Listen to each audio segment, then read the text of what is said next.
हे घे लिंबू सरबत. कधी बनवलंस ते पण आत्ता कसं? थांब सांगते. आज मी तुमच्या सगळ्यांसाठी एक जादूची रेसिपी आणली आहे. फक्त पाहुणे आले म्हणून नाही, तर वर्षभर इच्छा होईल तेव्हा 1 सेकंदामध्ये लिंबू सरबत बनवण्यासाठी प्रतिज्ञा रेसिपी पहा. परफेक्ट लिंबू सरबत प्रीमिक्स. चला तर साहित्य आणि कृतीकडे वळूया. मी 8 लिंब घेतलेत, व्यवस्थित धुवून पुसून घेतलेत आणि त्याच्यानंतर त्याला जरा हातावर चोळून घ्यायचं, जेणेकरून आपल्याला लिंबूचा रस काढायला मदत होईल. आणि वाटीभर लिंबूचा रस काढल्याच्या नंतर त्याला गाळून घ्यायचं, कारण काय एक्स्ट्रा बिया असतील त्या गाळल्याने निघून जातील.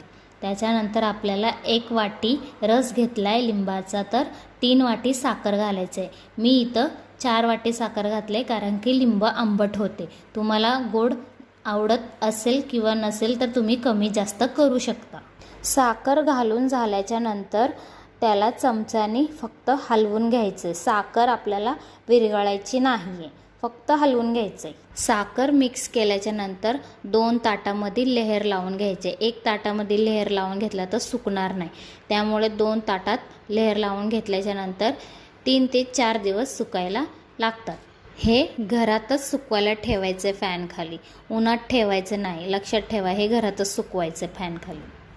दुसऱ्या दिवशी ह्याला चमच्याने हलवून घ्यायचे, कारण की ते फक्त 1च दिवस हलवायचं आहे, सारखं सारखं हलवायचं नाही. आज हलवलं की उद्या दुसऱ्या दिवशीच हलवायचे त्याला. रोज हलवून झालं की हे 4 दिवसांनी असे खडी साखर कशी असते तसे दिसायला लागतात.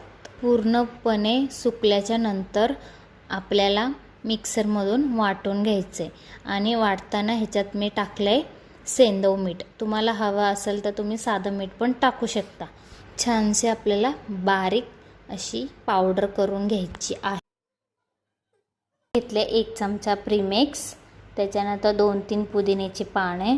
तुम्हाला हवं असेल तर तुम्ही ह्याच्यात बर्फाचे तुकडे पण टाकू शकता आणि घालायचे पाणी.